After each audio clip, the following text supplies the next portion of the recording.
The Holy Post is sponsored by Faithful Counseling.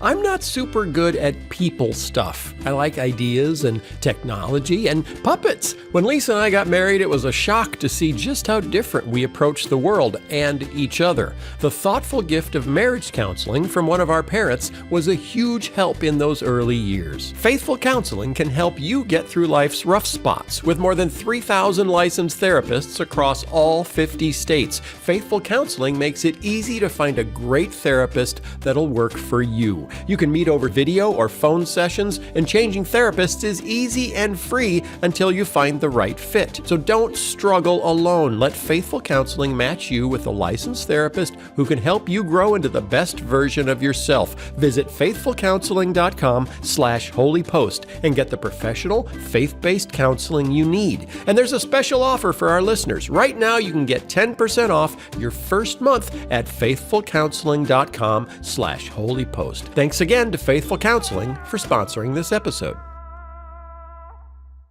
Welcome to the Holy Post. In this special episode, Kaitlyn and I are joined by the co-hosts of the Church Politics podcast, our friends Justin Giboney and Chris Butler.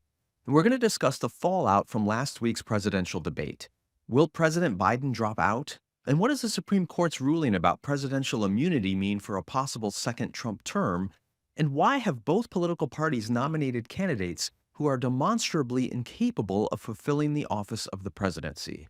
It's a wide-ranging conversation about the broken state of American politics and where we can find hope in this crazy election year. I've got one quick announcement before we get started. We have a new Holy Post event happening on July 23rd, but this one's a little bit different. Rather than a full program, we're trying something simpler, a Holy Post meetup. It's an informal, casual gathering where you can meet other folks in the Holy Post community.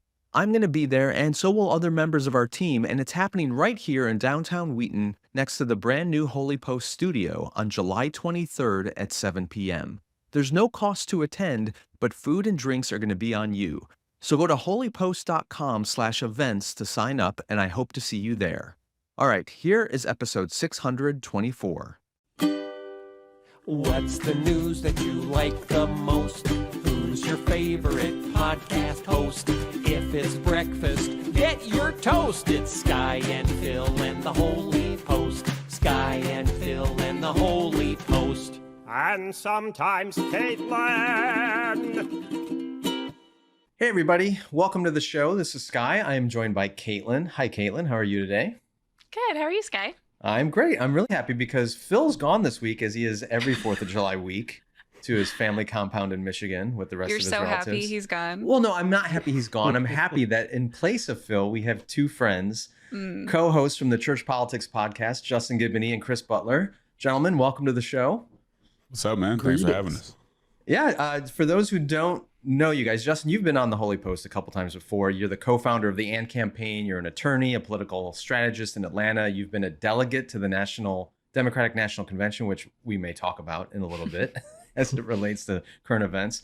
Chris Butler is the senior leader of the Chicago Embassy Church Network and has been involved in several efforts to improve educational equity in Chicago. So you're a local guy. You're right here with us. I am. That's great. You serve as a founder and executive director for Parent Power Chicago, as well as the founder of the Chicago Peace Campaign. So both of you, thank you for being here.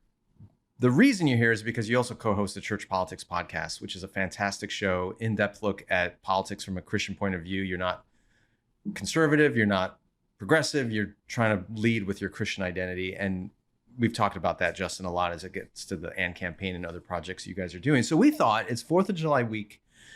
We've just had the first presidential debate of the election year. Most Americans do not pay attention to politics the way the four of us do. So I'm guessing that this might be the first time many of them are really sticking their nose into what's happening in 2024. The earliest presidential debate we've ever had. 50 million or 50 plus million Americans watched the debate on Thursday night. So let me start off asking you all this, and this is for all three of you, whatever order you want. If you were a person alive in 2014 and somehow you got sucked into a wormhole and deposited in America last Thursday night in 2024, what would you assume about the state of American politics given what you saw? on the television on Thursday night? I think you would have a pretty accurate view of American politics. I think that was American politics as a microcosm. You saw dishonesty, you saw pettiness, and you saw some ineptness.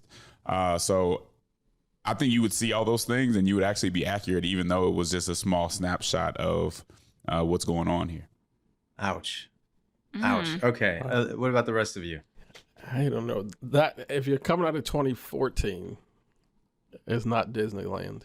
And so I guess you might be sobered, and maybe if you could get that to happen somehow, Skye, you could get folks to practice politics better from 2014 through 2024, and we don't end up in that spot. So maybe that's my thing, is maybe you'd be a little bit sobered.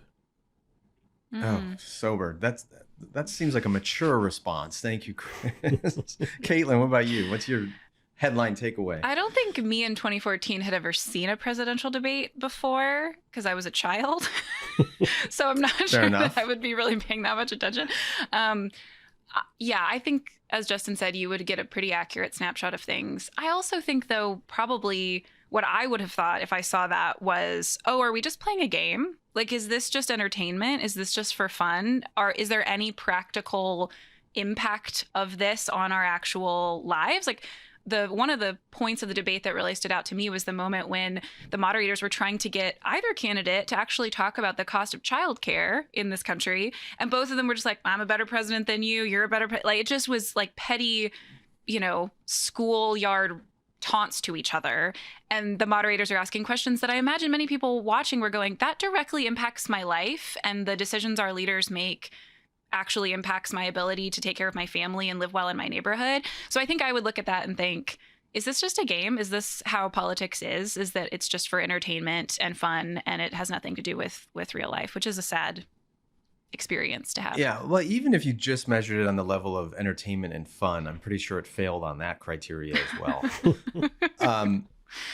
Okay, we obviously all know Donald Trump and Joe Biden pretty well. They've both been public figures for decades. They've both run for president before. They've both been president. They both ran against each other in 2020. So again, taking the spot of a typical disengaged American, this is the first time they're really seeing these two candidates face to face since 2020.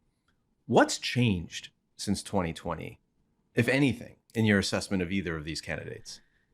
Well, so let me say, I watched the debate intentionally with a couple of friends who are not very political, just to get the vibe. And one thing is for sure is that Joe Biden is older than he was in 2020. These, like I said, these are not folks who are super political, not like, Trump lovers, not hardcore Democrats, just a couple of folks.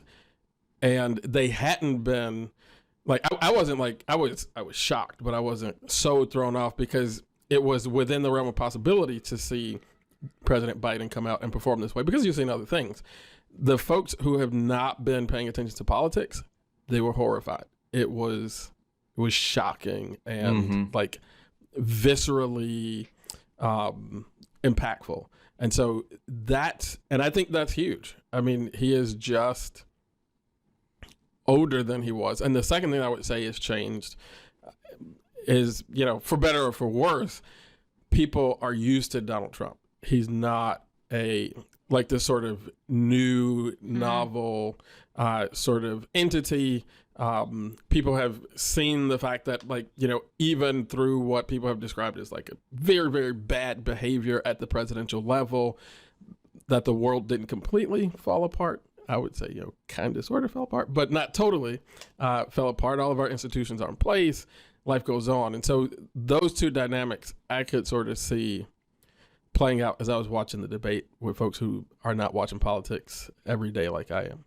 Yeah, I think that's a perfect summary, Chris. I was watching Donald Trump and thinking, he's the same Trump he's always been.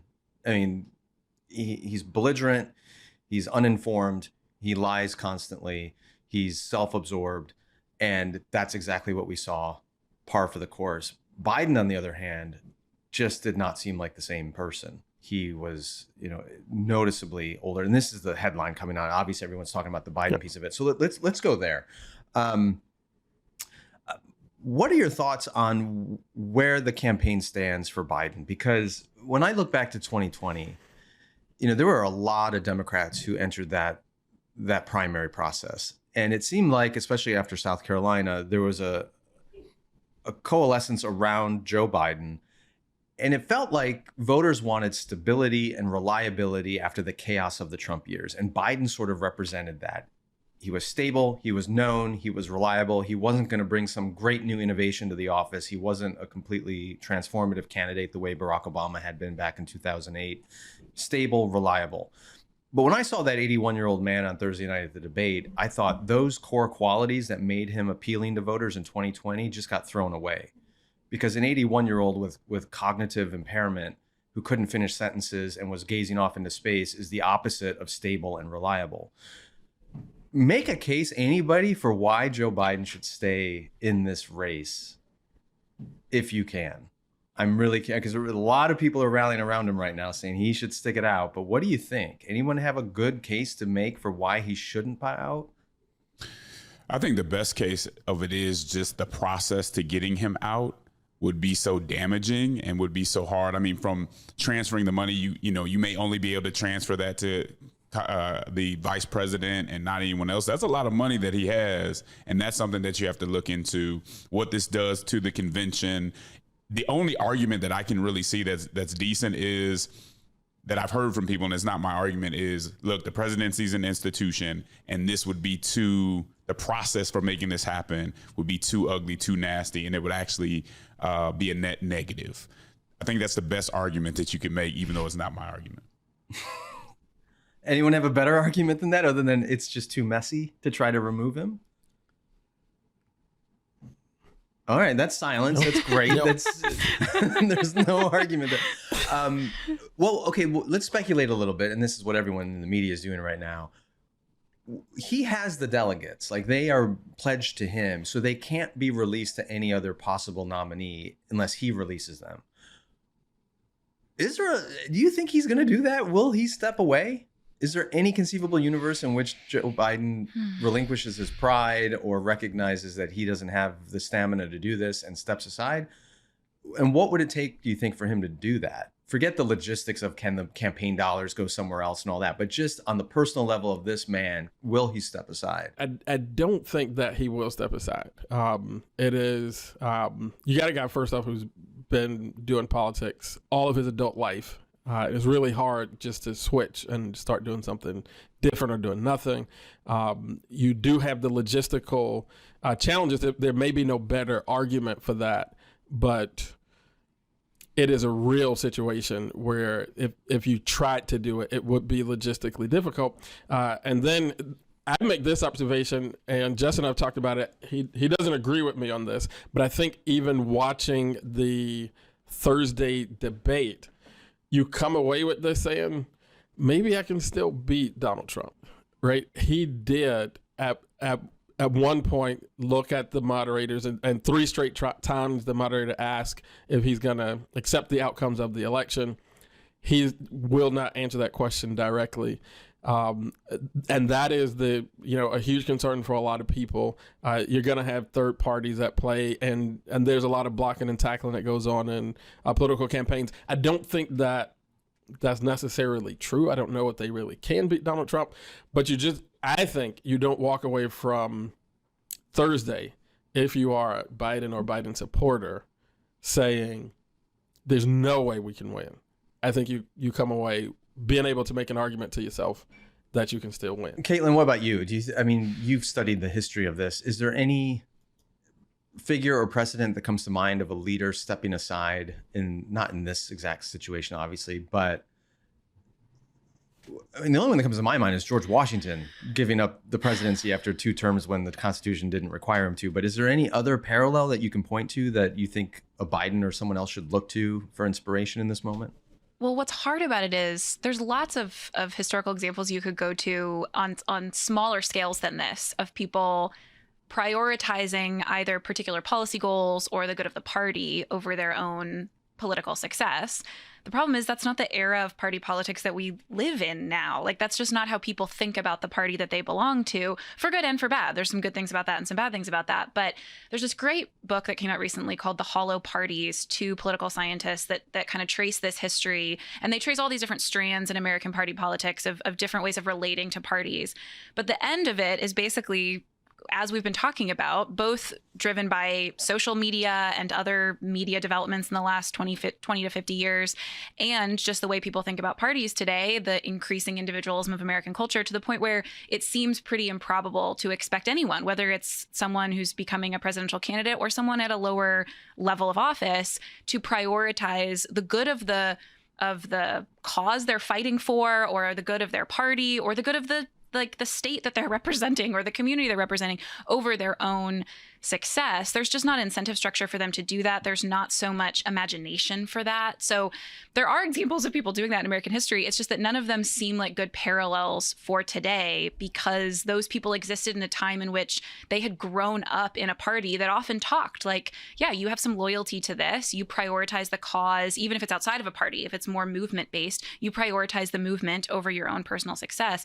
Not only is that hard for sinful humans in any era, but that's really hard in an era in which that's just not the incentive structure that exists. That's not the way people talk about it. And people have some principled opposition to it. They kind of think that there might be something really wrong with that level of loyalty, which sometimes there is, but we're coming up to a case where it's like, no, actually, maybe we should have had some structure in place and some imagination for, hey, people call you out and say you're prioritizing your own success over the good of ultimately of the country.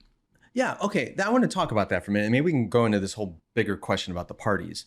So for the last number of years, basically since 2015, 2016, the Democrats have been accusing the Republican Party of putting their own party above the country, right? They criticized Republican senators who didn't vote to impeach Trump first time or second time, to convict him.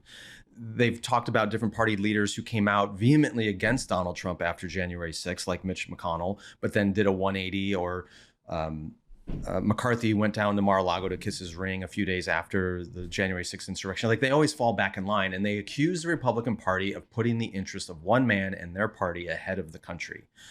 That's been sort of their moral high ground for years with President Trump and then after his presidency.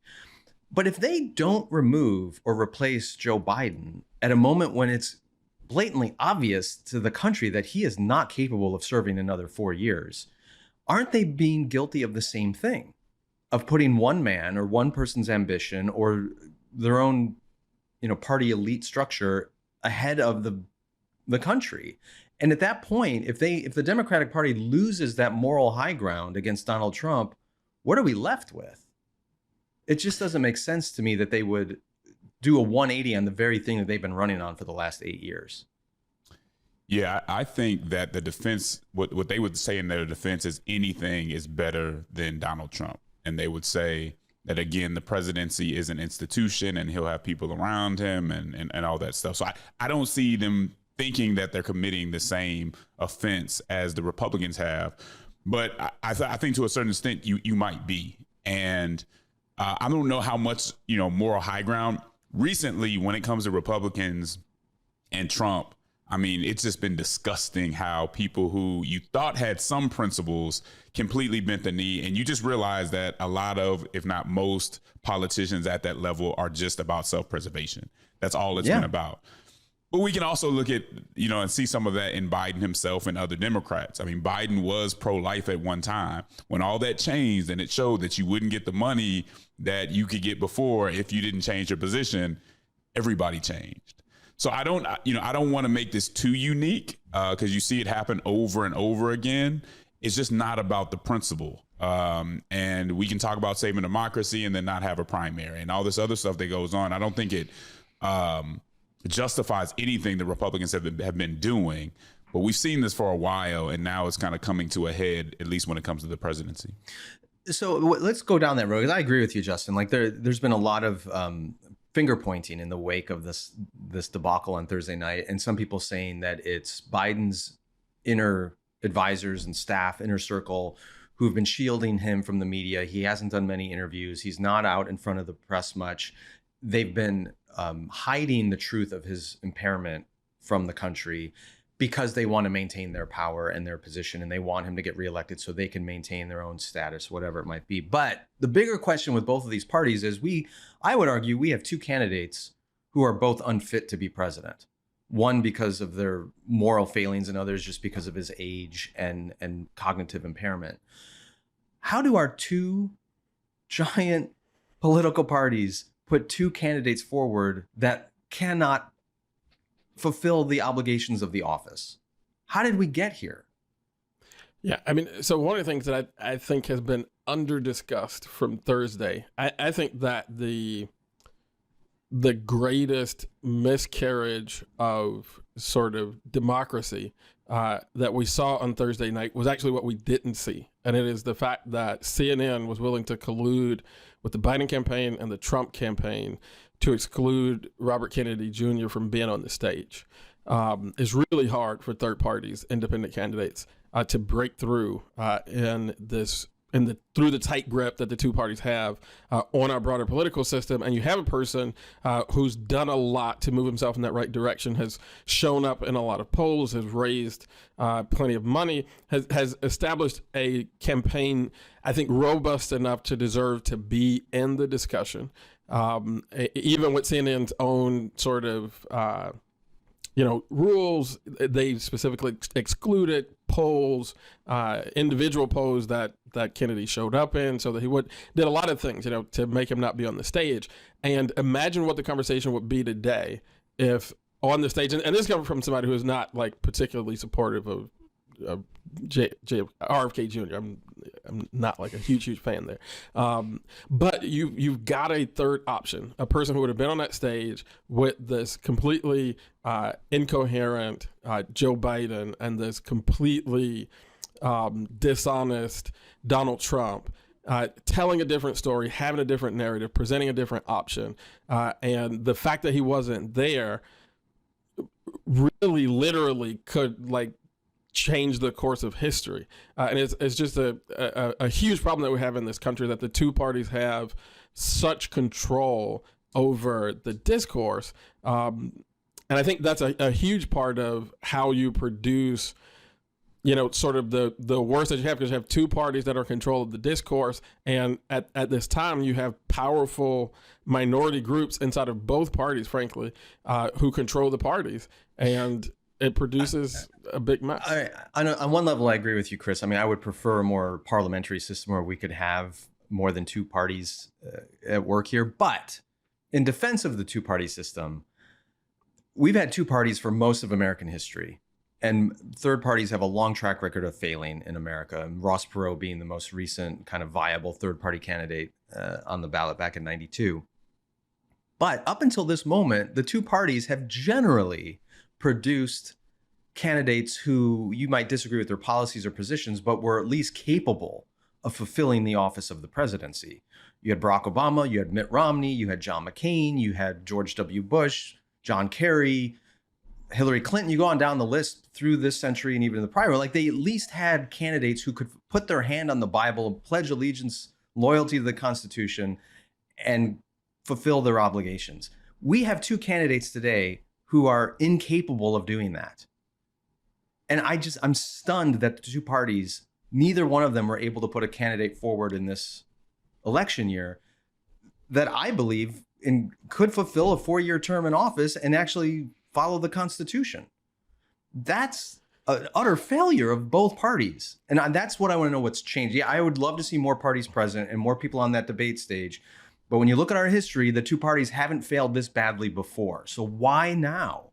I would push back a little bit. I think when that list of names that we run down, I probably look a lot less favorably on a lot of the names that are on that list. And I think that what has happened, I don't know that I would define it as what has changed. What has happened is the sort of boil the frog kind of dynamic, where we have been getting worse and worse and not acknowledging it. And And now we're here. I remember, and I'll if the wrong folks hear this, I'll take some heat. But I remember I worked on Senator Barack Obama, State Senator Barack Obama's campaign for the United States Senate. And I remember, having some policy disagreements, but being excited about taking a state senator who was smart and dynamic and understood the Constitution and helping them get to the United States Senate and, maybe start of a really great senatorial career. And in that first term, he announces his candidacy for president of the United States. And I thought that day, back to the press conference, the morning after he won the Senate primary, and somebody asked him about running for president. And he literally said, I believe in being qualified for a job before you apply for it. So I don't think I'll be doing that. And here he is running for president. And it's like, because he was a great politician, one of the best I've ever been around, he was able to ascend to the highest office in the land, had some resume, but had been chief executive of almost nothing outside of his home. Fine. And this descending thing it's gotten us to this place because we haven't acknowledged it on the way down, I think. Yeah, I mean, we've had lots of candidates over the years who have varying degrees of experience. And I mean, people criticize John F. Kennedy because he was the youngest president ever. But here's the difference with Trump and Biden, at least Biden 2024.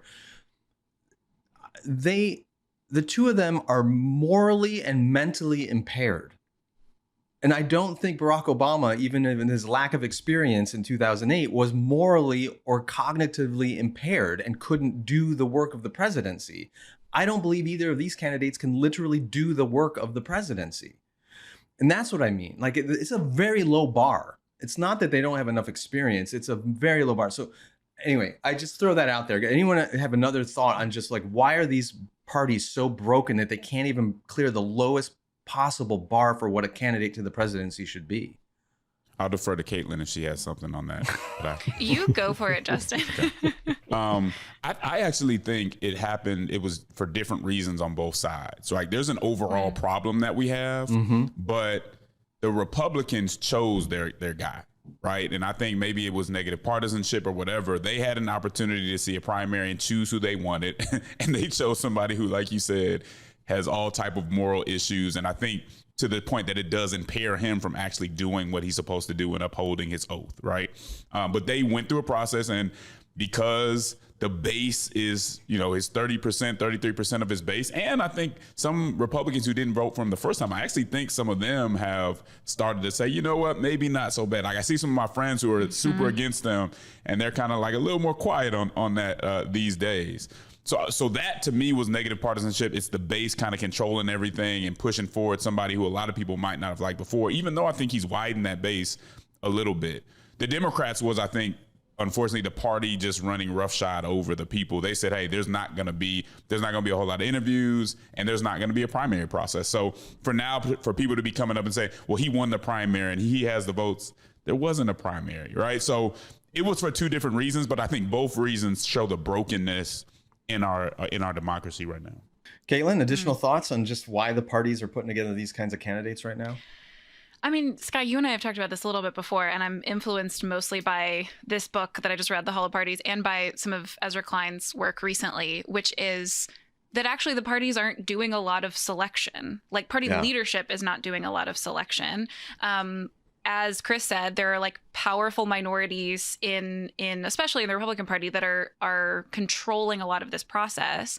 But there's also just the reality of a lot of people voting, even in primaries, aren't well educated on the people they're voting for, and they're not getting a lot of very local support in making decisions like that. There isn't as much power at the local level helping people understand what's happening at a higher level and helping guide some of those decisions. Not to say the average person can't participate well and fully, but we've gotten to a place where most people are just receiving a lot of really filtered national media clips and kind of vague senses of who's important or who's good choice.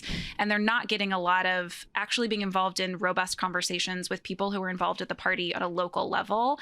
And that's where you end up in a position where it's like a lot of the people involved don't want these candidates. Like, people who know politics very well don't want these candidates. And it feels like a lot of people are acting like they have no agency, both the people who vote and the people who are involved in the parties. And I think we have a lot of proliferating problems that come from that sense of lack of agency. People who are going to make a decision in November between two candidates they don't like are going to be less likely to be involved in politics in a bunch of other ways, because they feel like this is a process I have no agency over and I have no ability to get good information about it. So it feels like it's out of everyone's control, but also there have been decisions made along the way that have made the process, especially the primary process, such that actually the people who know the most about how to make these kinds of decisions, especially at the local level, have less control over them. Yeah. Let's shift gears a little bit. I want to piggyback off of something that Justin said a minute ago about Trump widening his support during the Republican primary process this past year. There's been a lot of rhetoric out there about polling that shows he's actually growing among Latino voters, as well as African-American men are increasing their support for Donald Trump. What do you guys attribute that to? And given the state of the Democratic Party right now, and especially Joe Biden after what happened on Thursday night, where do you see that going? Yeah, I think those are some really good questions. It's hard to tell exactly how much bigger it's got with Hispanics and with blacks, but it's clear to me that it has gotten much bigger. I think the numbers may be a little bit inflated, not sure. But especially when it comes to men, I think the Democratic Party and progressives have leaned so far into the narratives about, women. And look, all the progress that we made in that regard has been great. But I think some of the narratives that they've been pushing just makes men feel like there's no place for them. You can only hear, the future is female or whatever so many times from your leaders up top before you say, okay, maybe I don't have a place in this. And if you look at our schools and you look what's going on with men in general when it comes to jobs, and we know that often when it comes to somebody's job, especially for men, this is, for better or worse, kind of the center of their identity. And when the economy has moved past so many people, you start to move away from certain types of folks. So the other thing we can look at too is when it comes to the Democratic Party, they're becoming more associated with elites, with educated elites. And so especially the men that don't fit into that, it's not enough just to say that Trump is bad and he's a really bad guy. Because as Chris has said, for some people, it's like, well, we seen him, we survived, but you don't even want me around when I hear you talk. And so why would I stay here? And I think that's part of it. But obviously, the cause is probably a little more complicated. Yeah, I think the causes are multifaceted. I do think that by the time we start talking about these things and they are showing up in like polling data and maybe even elections, they've been happening at the grassroots level for a long time.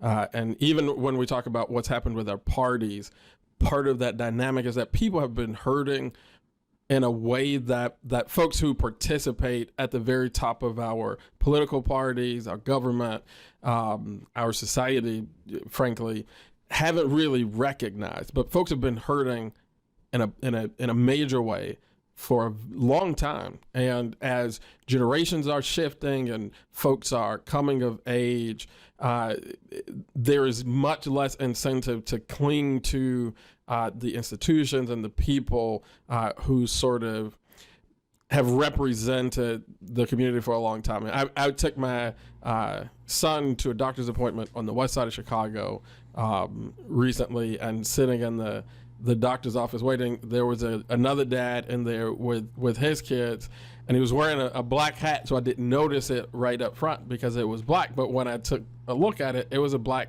Make America Great Again hat on the west side of Chicago. So when folks suggest that is not happening, I definitely don't think that that's the case. It is happening. And I think that the reason for it is not so much that Donald Trump is so compelling.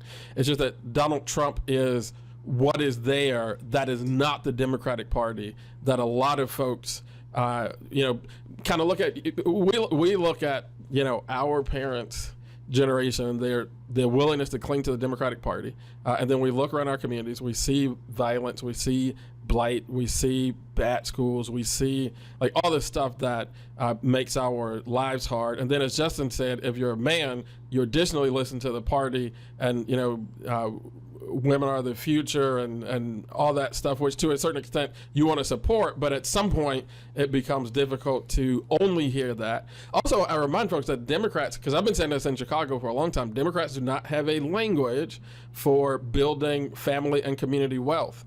And black men want to hear not just how we're going to improve the social safety net. We're not against it, but we also, you got to have a lexicon for building family and community wealth, because folks are interested in that. So I think there are a lot of reasons.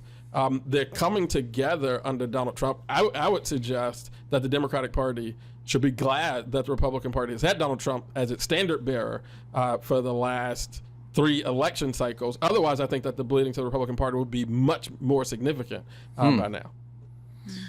Wow. So, Kaitlyn, can you defend all women for us, please? Oh my gosh.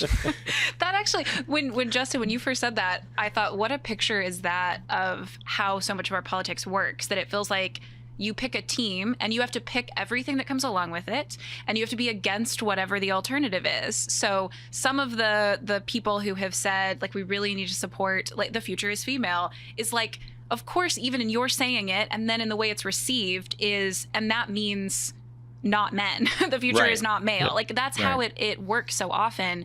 And I've seen, the men that I am around in a very progressive city in North Carolina sometimes gravitate towards what really far right things that concern me, because they're looking, like I said before, for something that gives a sense of agency, and we're lacking that. And so the people who say you are powerful and you're important and here's the role you can play in the world are, of course, a more attractive option than the people who say step aside, you have no role here. And it also makes sense of why some people get really into the more far left category when it comes to sexuality and gender, because they're looking for a group of people that say you matter, you have agency, here's the role that you play in the world. And we've often missed opportunities as Christians in particular to say we have a very powerful story of your agency in the world in spite of what is so broken and fallen, but it's not agency that's competitive with other people, or it's not agency that you wield in a dominating way. It's agency that you use that leads to flourishing, and that you cooperate with other people and honor their agency and find ways to meet their vulnerability and meet it with agency. But most of the options in our political world are either you have it or I have it. And so, of course, I'm going to pick the one that says that I have it. Yeah, that's zero-sum way of thinking. Kaitlyn, to president. You're not old enough yet, are you? Nope. No, I'm not. She's not qualified either. But to continue on something you were mentioning, there's a lot of increasing number of men in our country who do feel disempowered for a lot of different reasons. Certainly true historically of black men in this country who have been marginalized in all kinds of ways. Does a figure like Donald Trump appeal in part because, he's the appeal of all authoritarians? He's got this machismo, this I'm going to make it all right, this domination of every problem. And for those who are not highly politically engaged, who aren't watching or understand the nuances of American political system, here comes this figure who's just larger than life, who's promising the world, and who, guns blazing, just blows away his enemies with rhetoric, and in this case of January 6th with an actual mob. Like, there's something viscerally appealing to men about that kind of authoritarian power. Is that part of it? And getting back to your point, Chris, I'm wondering if we had a quote unquote more normal Republican candidate over the last 3 cycles, would we have seen an exodus of Latino and black men to supporting that candidate if they were, a John McCain or George W. Bush type Republican, or Mitt Romney? Or is there something about Trump and his authoritarian tendencies that is appealing to men more in general? I think there is something about Trump, but I don't know that it's as much the authoritarianism, at least within my community and the people that I've talked to in my community. The folks that I talk to in my community are like, look, this is all a charade. This is a game. And at least Trump says that's what it is. And I did a little bit better while he was in here or there, but at least Trump keeps it real, and he says it what it is. It is what it is, because we see through it, and we don't think these other folks are going to be honest about what's really going on. To me, that's the appeal that I've heard. I haven't heard, well, he's just strong, and I want to. It's more like, nah, he keeps it real. even some of the rappers, right? We know there may be some things going on under the table there, but if you listen to what they're saying, it's like, man, he's keeping it real. He's telling us what it really is. It's corrupt, and he knows how to get through this. And I think there may be some appreciation of just be honest with us. We know you lie. You at least say they lie. Let's move on from that standpoint. That's kind of what I have heard. Okay, that's a pretty interesting take, because I mean, Trump is documented as having lied more than any president in history. And he lies. Well, I mean about the system, constantly. right? Right, but that's the point. Is he lies about all these surfacey facts that are just demonstrably untrue, but on some deeper level, he's kind of telling the truth about the system. Whereas a Joe Biden or another politician may be more technically truthful about facts and policies or whatever, but they see them as more inherently corrupt because they're part of a system that is fundamentally dishonest. Is that one way of looking at it? I think that's one way of looking at it. And again, it's not persuasive to me. But some of the people that I talk to who have just been done with this whole politics. I'm like, dude, why are you advocating? They'll look at me like, why are you doing all this stuff? It doesn't matter. And I think they see him as kind of admitting that and opening some things back up, taking some things down and opening some opportunities for them that might not have been there. Taking care of your health isn't always easy, but it should at least be simple. That's why for the last few months, I've been drinking AG1. It's just 1 scoop mixed in water once a day, and it makes me feel great. That's because each serving of AG1 delivers my daily dose of vitamins, minerals, pre- and probiotics, and more. It's a powerful, healthy habit that's also powerfully simple. I don't know if you've noticed, but in the last few months, I've lost some weight. I've been much more focused on my health, and part of that is establishing good, sustainable habits. One of the problems is I hate taking pills and loads of supplements, and that's one reason I love AG1. I fill my shaker with extra cold water, add 1 scoop of AG1, and I'm ready to go in the morning. And if I'm short on time, I'll just grab a travel pack. Each is an individual serving of AG1 that's easy to mix on the go. So if you're looking to establish good, healthy, simple habits that are sustainable, there's one product I recommend to elevate your health, and it's AG1. Try AG1 and get a free 1-year supply of vitamin D3 plus K2 and 5 free AG1 travel packs with your first purchase, exclusively at drinkag1.com/holypost. That's drinkag1.com/holypost. And thanks to AG1 for sponsoring this episode.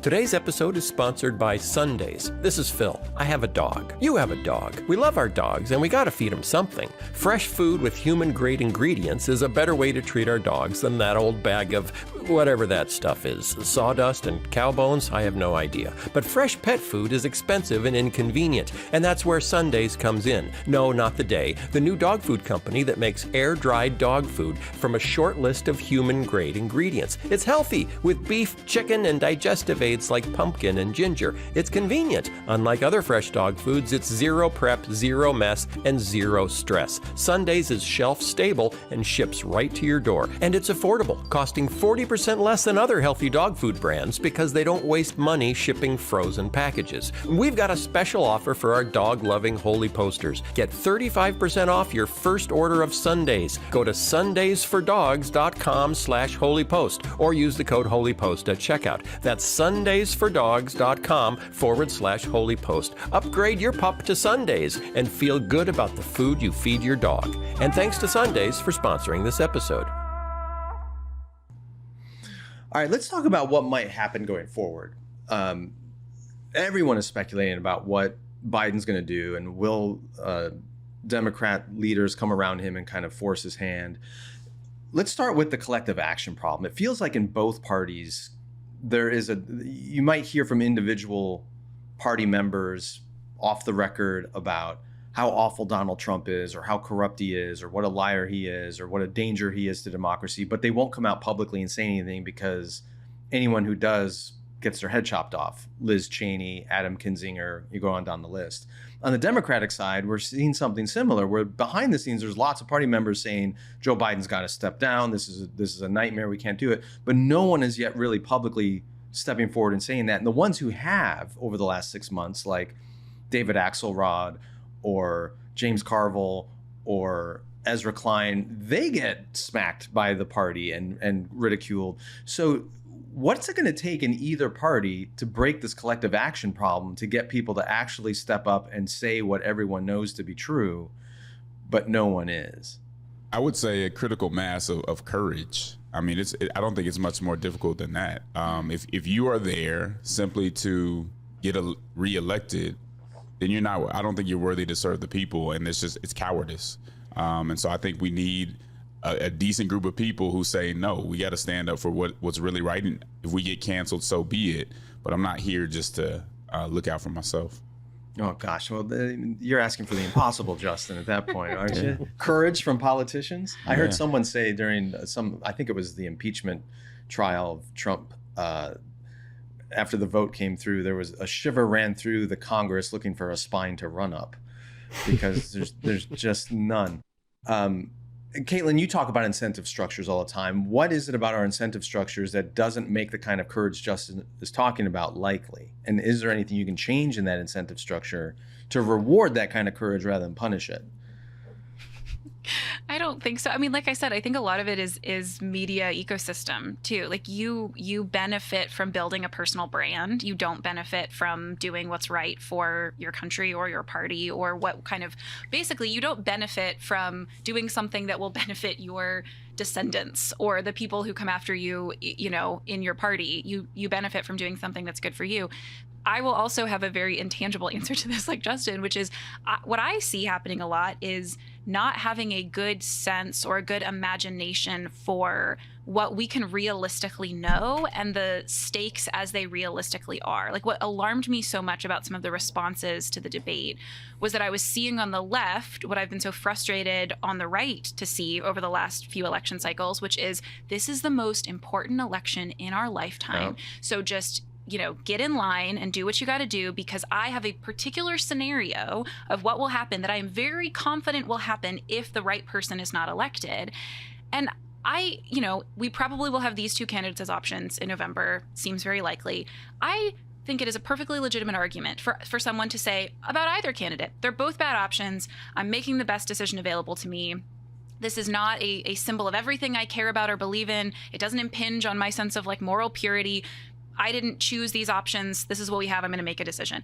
Even if I disagreed in the past with people who voted for Trump, I thought that was a perfectly legitimate argument to make. I don't love either candidate, or I'm making a decision based on the particulars of the political situation right now.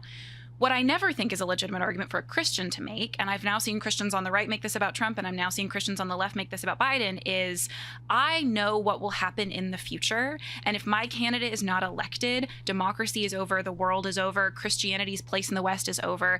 That's not only ignoring the larger story that Christians believe in, that Christ is returning to make all things new and the weight of the world is not on our shoulders.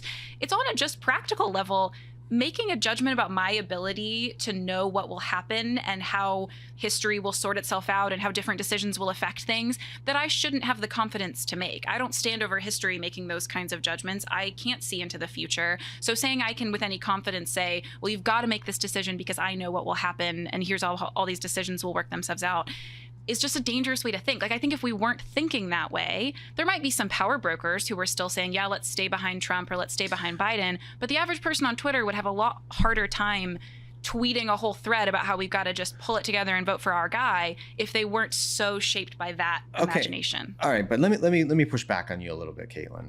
And I'll do that because you're my co-host and these are guests. I can't do that as much. But doesn't the very act of anytime we step into a voting booth and vote at all, we are in some way making a decision based on our best effort to foresee the future? We are in some way saying we think this candidate versus that candidate is going to lead to a more flourishing or better future for us and our neighbors than the other one, even though, of course, we can't know for certain and we can't be absolute about what is going to happen. But that's what the whole point of democracy is. It's asking the people to say, hey, here's the facts, here's the information. You assess your best shot at what the future looks like under candidate A or candidate B, and then go vote. So don't we have to, on some level, be forecasters? There's a difference between making a judgment based on the facts that are available to you, and yes, to some degree, thinking about the future, and having an apocalyptic level prediction of how things will work out. Like, that's what worries me, is moving from this person is a better person for the decisions that will need to be made in the future to this is the end of democracy, or this is the end of Christianity, or this is the end of the world as we know it. There are very real consequences to who is the leader of America in November, or really in January. There are real consequences, and those consequences most affect the most vulnerable people in our country. So we should make very wise decisions when we vote, not only for that candidate, but for other offices down the ballot. We should really care about those consequences. And yet, we also have to recognize that if we're ratcheting up the importance of this to a level that it shouldn't be ratcheted up to, the only reason we would do that, or really the reason people who are trying to manipulate us would do that, is in order to get us to do something we wouldn't normally do. That's the function of this is the most important election in your lifetime, is saying don't act how you normally would act. Don't make the decision with the facts available to you. Make the decision with this ratcheted up potential future that pushes you into a corner you don't want to be pushed into. And I want people to make really wise decisions, taking the future into account. I don't want them to feel like this is the end of the world as we know it. Because we have a story, actually, about the end of the world as we know it, and it's not this story. Yeah, there's a difference between fear-mongering and actually making a cogent case for why somebody should make a decision based on what could happen down the road, right? I think that's a big difference. And what I've seen from a lot of my friends and different parties is, I mean, just a lot of intellectual dishonesty too. So I have friends the same folks who are saying they're trying to save democracy, when the New York Times and then the Atlanta Journal-Constitution tell Biden to step down, oh, I'm canceling my subscription now. As if the press is supposed to give you what you want, or you're going to put, I mean, it just shows, number one, a kind of privilege that you think they're going to do what you want them to do. But when they make a reasonable decision and you want to then punish them, which is your choice, it shows where your real, where your real priorities are and what you're valuing at the time. And that's fear mongering, I think, is what she's getting at. And it's just not helpful, even when it is a very concerning moment, right? There's another way to go about it.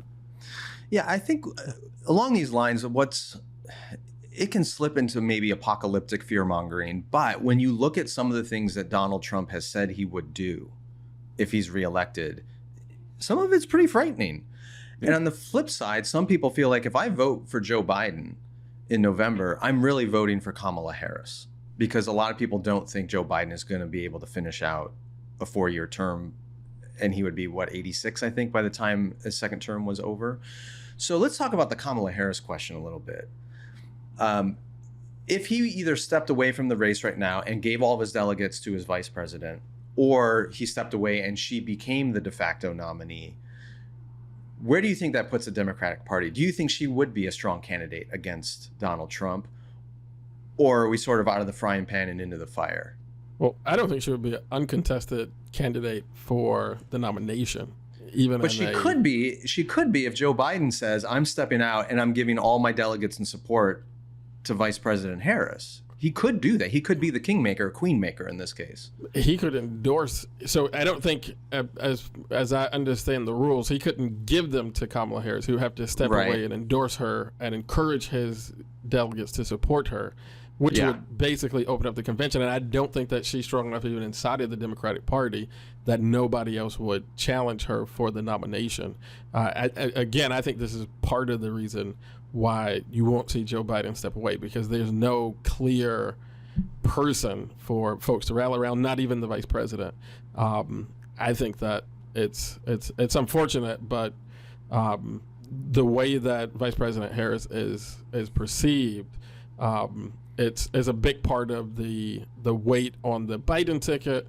And I think if he steps away, it's hard for me to see her even ending up with the party's nomination, let alone actually beating Donald Trump in an election. Do you think if she didn't get the nomination, would that rip apart the Democratic coalition as well? Yes. See, I disagree with that a little bit. And I see in theory why people are saying that, right? You remove a black woman as vice president when she was next in line and put somebody else there, then you lose, at least part of the black, your base, which is black women. Yeah. I think the dislike for Trump is strong enough to overpower that. I think there might be something, but if Obama or somebody came out and explained it, I think they could push that aside, and they're not going to concede the election to Donald Trump, because Kamala got pushed out. One thing you have to remember about her is she doesn't have that strong of a base. This is a person, when she ran for president, had to get out of the race before she got to her home state because she was losing her home state by quite a bit, right? So I don't think she's that strong. But what I will say, if he did endorse her, I think the Democratic Party would be smart enough to get such a coalition behind her, including Obama, everybody else in the DNC, that maybe she doesn't run unopposed, but it would be very hard. If he steps out, they're going to have a plan to know who they want to put in there. If it's her, maybe she has some competition, but I think they're smart enough to say, we're going to push all you folks out like they did in the primary, and it would kind of be handed to her. That would be my guess. Yeah, it feels I would like say, back in 2020, when there were a lot of people in the primary race, at the end of the day, the Democratic Party decided, some people are saying we need to have a woman run on the ticket because it's a woman's turn. Hillary Clinton ran in 2016 and she didn't get it, but it's still a woman's turn. Or we need, another leader of color after Barack Obama. But at the end of the day, they were so determined that the primary purpose of this election is to beat Donald Trump that they nominated a really old white guy. And I wonder if we're in a similar state in 2024 where there's just so much compelling desire to beat Donald Trump that they are willing to let go of other values, other initiatives to say, we don't care if it's a woman, we don't care if it's a person of color, we just want the strongest possible candidate to beat Donald Trump. And it's a pretty hard case to make that a progressive from California, whether it's Kamala Harris or it's Gavin Newsom. A progressive from California probably does not help you win Wisconsin, Michigan, or Pennsylvania. So even if she were a really strong candidate or she had a strong base of support, which she doesn't, I'm not sure she's the strongest candidate for the Democrats to put forward in lieu of Biden to really beat. I mean, Biden's losing the election right now. He was losing the election before last Thursday night. And I'm guessing the polling's going to come back and it's going to have some negative effects. So they need somebody who can change the dynamics of this election, especially in those critical states that they have to win. And I just don't see Kamala Harris being that candidate right now. Mm-mm. All right, we're all in agreement there. Well, that's good. Yeah. So play it out in the next week or so. Where do you think this goes with Biden and his decision? Who has to speak up? Who does he have to meet with? Who has to go public in their belief he needs to step aside in order to move this thing? Or is the concrete set and this ain't moving? Yeah, I think once Barack Obama came out and said that he's staying in, I think the decision was made. I don't think that Biden thinks he has to go talk to anybody. They shut down the other voices, because even Axelrod and other folks who initially had come out very quickly and said, hey, he needs to step down. Now they're toning some of that down. So I think that's game over on that one. Yeah, I agree. When I saw the Obama tweet, I was like, that's what, having been like, not a long time, but close around Obama and Obama people, we've got some real differences on how to like run a government, but they understand how to win election campaigns. That is what Barack Obama has done. And so I think that he looked at, where you are, because at the end of the day, you said at the end of the day, folks came together around Joe Biden, and it's frustrating to a lot of people who have been involved in Democratic politics, but we're at the end of the day. This is the end of the day, and this is the guy we have. Well, it's part of that, though. So I forget who was saying this, but if you're really trying to get Joe Biden to make the decision for himself to step aside, forcing him with public statements of lack of support isn't going to help. And if you're Barack Obama, I would think if he came out publicly and said, yeah, I think Joe needs to step aside, that would be devastating and humiliating for Joe Biden. Yep. So don't all these people have to publicly say, of course we support Joe Biden and he's done so much for the country and he's a patriot and all these other things that, they're winning him with praise, so that behind the scenes, he can look as if he's making the decision for himself. And if he did step away, I mean, that's the part I don't understand. If I were, I don't know, Joe Biden's son or grandson at this point, like, he has an opportunity to step away as a hero right now. If he were to resign or withdraw, he'd be celebrated as the man who saved the country from Donald Trump in 2020. He rescued us out of the COVID pandemic. He stood against Russia and strengthened NATO at its most critical time in its history. He pulled the economy out of free fall after the pandemic, even though imperfectly given some of the inflation numbers. And he would go down in history as a man who surrendered power and put the country above his own personal ambitions. He would be the anti-Trump, the man who put the country first. And he would be celebrated at the DNC. He would ride out in a blaze of glory, sail off into the sunset with everyone praising him for his magnanimous character and virtue. I can't think of a better way to end one's career. But if he hangs on to power, I'm worried he's not going to go down in history as a hero. He's going to go down in history as a hypocrite who held on to power just like every other politician too long. He's going to go down like the Ruth Bader Ginsburg, who didn't resign when she could have and created a catastrophe, according to liberals and progressives, with the court. And he's going to either lose the race to Donald Trump and be responsible for putting him back into power, or even if he wins, what does he have to look forward to other than more humiliation and embarrassment as his physical and mental health continues to decline in front of the entire country? I just don't see any upside for him staying in this race personally. I don't think that President Biden and a lot of the people around him are confident that if he steps away, the person who comes next is going to beat Donald Trump. And right, but right now there's no confidence that he is going to. He's been losing for months in all the critical swing states, and he's going to continue to decline, my hunch, in the numbers. There's no indication that he's going to win right now. Yeah, I mean, there's no indication that he's going to win. But if he steps aside, yes, he could like have the magnanimity and his legacy and that kind of thing. Two things. I just don't think that Biden is convinced that he's absolutely going to lose. And again, because he's running against Donald Trump, I can't be sure that he's wrong. I think he's wrong, but I wouldn't say that I'm 100% sure that he's wrong. And if it's already going to be a loss at the presidential level, some folks are saying, focus on other things. If folks were confident that there's somebody out there who you put this person up, they're going to beat Donald Trump, I think it would be easier to do. And I don't think that people see that, and I don't know that I disagree with them on that particular measure. Kaitlyn, is this like a repeat? It feels like a repeat of 2016, where the Clinton campaign basically was relying on the fact that Donald Trump is such an odious figure. He's, holding his basket of deplorables or whatever she said. He's so odious that people were surely going to vote for Hillary. And therefore, towards the end of her campaign, she didn't go to Michigan. She didn't go to Wisconsin. She didn't do some of the stuff that people were telling her to do because they just couldn't imagine a world in which Americans voted for Donald Trump. Are they making that same error again, where it doesn't matter that Joe Biden can't complete a 4-year term and in some cases can't even complete a sentence? It doesn't matter because Trump is so awful. Certainly Americans aren't really going to vote for this guy. Are they going to make that mistake again?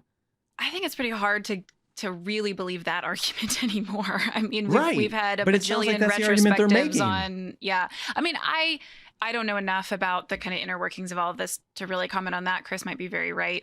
I will say, though, on like just a personal level, watching some of this very removed, it does kind of remind me of some pastors I've known who have been like, if I'm not in the pulpit, if I don't die in the pulpit, my church might slide into liberalism or might, move away from the gospel. Or, I mean, there's a pastor, a very famous pastor that was very involved in the seminary that I went to, who recently someone kind of took over the administrative responsibilities of his church, but he's still preaching, I think, every Sunday. And he said, I want to die in the pulpit.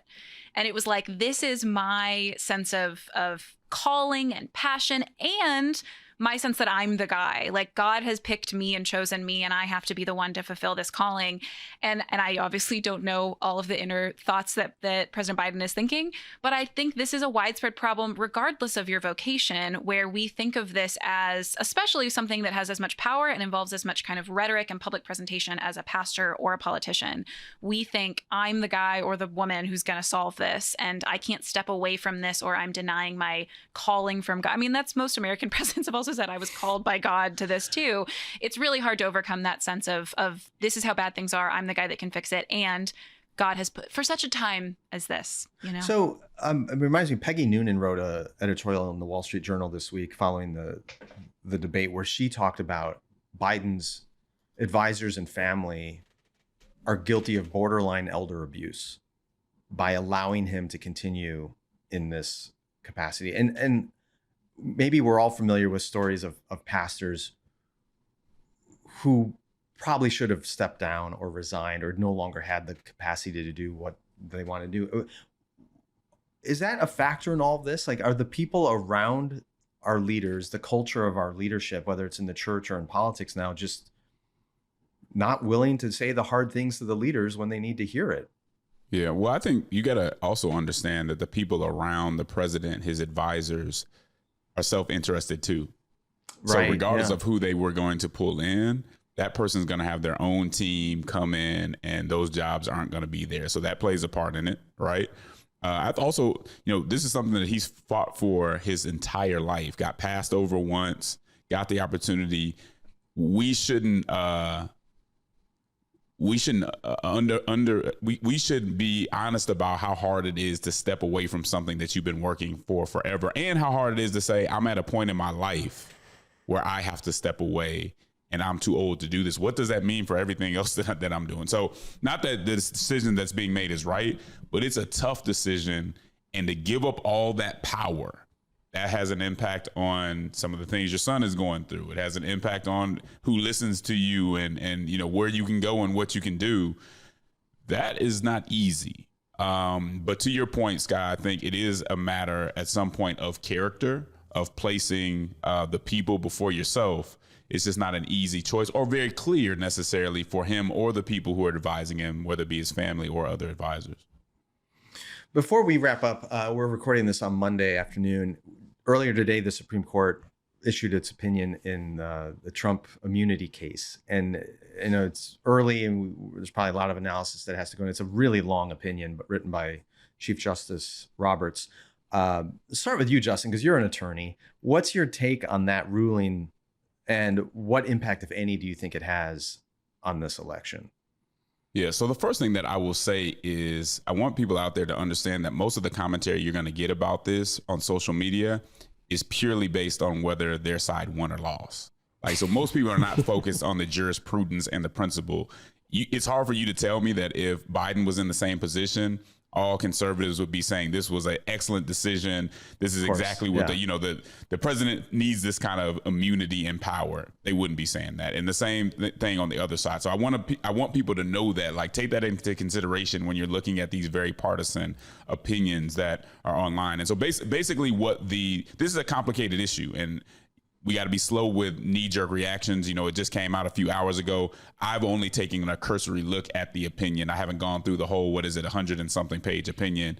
And a lot of people who are giving these expert opinions haven't either. But basically, the SCOTUS comes out and they say he has immunity for official actions, right? But does not have immunity for unofficial actions. Therefore, what they're saying is he cannot be prosecuted for anything that he's doing that goes to the core of his powers of the office, right?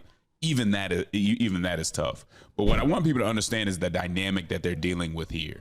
The dynamic is this: in the presidency, you have to make a lot of tough decisions. We don't want a president going into making tough decisions very timid because he's walking on eggshells or she's walking on eggshells because they don't want to be sued or prosecuted for everything that they do. I get that. The tension is we also don't want somebody who's above the law. And Roberts, in his opinion, does say no one's above the law. But this is a tough decision that makes, it's not absolute immunity. I think what they call it is substantial immunity is what the opinion says. But we have to be careful because somebody in that position could also abuse that power. So we don't want the timidity. We don't want walking on eggshells, but we don't want somebody who's abusive, who's using their office to do criminal things. And so this is a very tough opinion. Take a look at it, work through it a little bit, but it's tough to accept because, especially with what Trump was doing, a lot of that was not to the benefit at all of anybody but himself. And so, that's what makes this decision tough. And lastly, I would just say, these type of decisions should never be about just this case. It's about the principle and what can happen after that as well. And so keep that in mind too.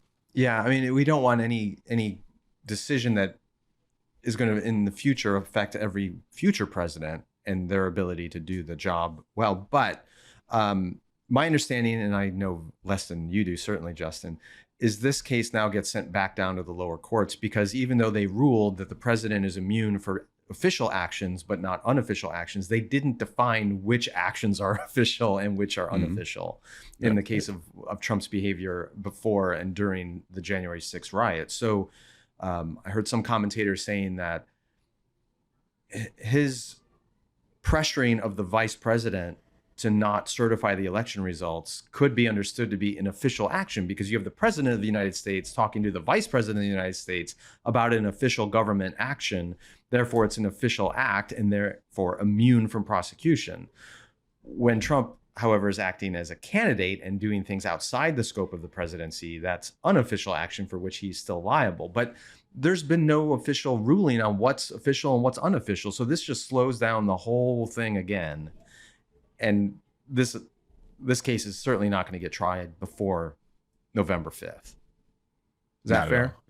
Yeah, that's fair to say. They're rescinding it. They didn't decide the whole case, right? The disposition of the case. They decided on one issue, and there's still not complete clarity on that particular issue, which means, if you thought this was going to be the case that stopped Trump, So my initial takeaway on this, having no legal framework to understand the details of the ruling, is, doesn't this just make the character of who we pick for president that much more important? It's just essential. It's utterly essential to the office because we know that the structures of the law are not going to by themselves prevent the person in that office from doing terrible things. Therefore, we need a woman or man in that office who has the proven character to put the interests of the country ahead of themselves and to their best of their ability, protect, defend the Constitution of the United States. And I don't think Donald Trump is anywhere near having that kind of character. He's proven it. And if you believe Biden has that kind of character, I'm worried he no longer has the cognitive faculties to execute it adequately. And that's where we're stuck. Kaitlyn, any thoughts on the ruling as you've read about it so far? No, I think Justin covered it. I do think, relating back to what we said earlier about kind of making judgments about the future and what Justin said about fear, a lot of this is scary. And even for people who are not keeping up with all the details, it's scary because all you need to see is a clip of Biden forgetting what he's saying or a clip of Trump saying some really crazy or, false thing. We had great H2O when he was president. H2O was perfect. Yeah. All you need to see is the clip of the two of them comparing their golf handicaps and be really afraid for the future of our country. And I worry that people who are listening are going like, yeah, you all agree that it's very scary and things are not good. And I think we do agree. But I also think part of what I want to say about the kind of apocalyptic nature of some of the things that are being said online is not just that we can't know the future entirely, but that we have to have humility about the judgments we make about what will happen.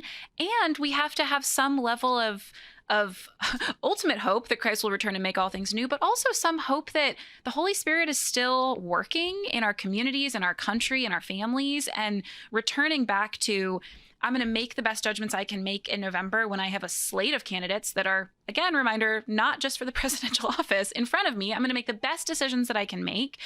I'm going to be humble about what I can know about the future because I'm not all seeing and all knowing. And I'm going to place my ultimate faith in God to protect and provide for us, even if things are actually really bad, even if there are real effects on people that are bad. I am not without hope, and I am not so afraid that I have to make political decisions that I would otherwise think are abhorrent. I have the ability to say, because Christ will return and make all things new, I will make the best judgments I can make now, and I will, as Romans 12 says, leave vengeance up to God. Leave vengeance up to God. That's so good. And I think it's important that we see that the Holy Spirit is also working in us. I think one of the easiest things to do is to look at Thursday night's debate and see it as a reflection of Donald Trump and Joe Biden, a reflection of the Republican Party and the Democratic Party, and not see it as a reflection of all of us, right? As a citizenry, as communities of people, as communities of faith. And I think that there is something for us to see of ourselves in what we witnessed on Thursday, and let that kind of spur us to be more intentionally like conscientious objectors to the culture war and the sort of social media political discourse, and really go into our communities and talk to our neighbors and work together to make things better. One of the things that Justin has been saying that I've echoed since the first time I heard him say it, because I think it's really important for us to hear, is that if a church or a group of churches in a community get together and really decide that they're going to make life better for the people in that community where they are, they'll have much more impact on the lives of people there than whoever becomes president of the United States. So I hope we walk away from this not only feeling that hope that Kaitlyn talked about, but a refreshed sense of agency that we can own and hold ourselves to a higher standard. That's a great word. Justin, thoughts before we wrap up? What are you seeing in your community? Well, Chris just stole my thunder, so that was what I was going to say. So I don't have anything to say. No, I would say, look, guys, at the end of the day, this is a matter of faith. Chris and I have been going around the country with our 10 disciplines for our civic revival, trying to prepare Christians really for that morning when they wake up. And when they wake up and quite possibly their candidate didn't win, or the candidate that they feared would win does win. And just asking the question, what will be the state of your spirit? Will you still be able to go out and encourage others and keep your head and be charitable? Or will you be kind of take yourself out the game and not be able to be the salt and the light for others? None of us individually control what's going to happen in November, but we can control how we react, how we treat our opposition, and how we move forward in a positive way. We're not going to do that if we just try to figure it out on that day. We need to start now, and we need to think through and help others around us in our churches, for leaders, think through how they're going to react, even if it's the worst possible outcome that, we imagined. It's worth taking the time to do that, to be faithful, because Christians have to stop reflecting the world when stuff like that happens and kind of choose a different route. Amen. Amen. Well, I mean, you and Kaitlyn have both talked about that spiritual formation we need to have, and that vision of hope, of eschatological hope that we have in Christ, and then that preparedness to take responsibility ourselves for how we're going to react and how we're going to live this out. And Chris reminded us that we can do a lot of good as a church, or as a community of churches in our own communities, if we rally together. And all that, amen, I agree, and we need to keep that in mind. As I go into this election and I think about my own vote, there is something unique about this office of the presidency. And as much as local communities and churches and believers can do a lot where they are, the president is uniquely powerful in affecting the lives of people at the southern border. The president is uniquely powerful in affecting the lives of Ukrainians who are facing a war with Russia right now. The president and their foreign policy is uniquely capable of changing the dynamics in Israel, the West Bank, and Gaza. That office has such enormous power on the international stage in a way that my local church and my community cannot affect Gaza. And my brothers and sisters in Christ here in the west suburbs of Chicago cannot affect what's happening in Ukraine. The office of the president can. And so for me, I want to remember both my individual responsibility to be a follower of Christ in this moment, our collective responsibility as churches to care for our communities in this moment. But as a citizen of this republic, I do have a responsibility to vote with the world in mind, and recognizing that the person we put into that Oval Office is going to affect the lives of millions of people with their policies in a way that is unique in human history. So that weight I feel a bit of, and I don't want to ignore that part of this election either. So before we go, Justin and Chris, what's coming up on your show in the next week or two? What do you guys have on the docket, so people who haven't listened to the Church Politics podcast before can get a taste of what they'd be in for if they download your show? Well, we've been doing some live broadcasts. So they're going to hear live broadcasts from Akron. We just did one in Colorado, Denver. And so they'll get to hear us talking to people in different communities, but also talking to leaders in those communities about what they're facing. One of the things that me and Chris have been very serious about is focusing on the local, and even more so after this election. That's what we'll be talking about, because that's where our power, and Kaitlyn's done such a good job of talking about agency. That's where you can really see it even more, is on a local level. And so we'll be talking quite a bit about that. That's great. Well, thank you guys so much for joining us in this aftermath of the first debate. Maybe there'll be a second debate. We don't know yet in September, but love to have you guys back to talk about that one and see where we are a couple weeks before the election. And for those of you who've not listened to the Church Politics podcast, go check it out. Obviously, you can get it wherever you get your podcasts. And love to interact with everybody on this episode and in the chats on social media. And of course, if you're not yet a subscriber to HOLYPOST Plus, check that out at holypost.com. You'll get exclusive content like the Skye Pod every Friday, Getting Schooled by Kaitlyn Chess, live streams, the book club, merchandise, boatloads of other stuff.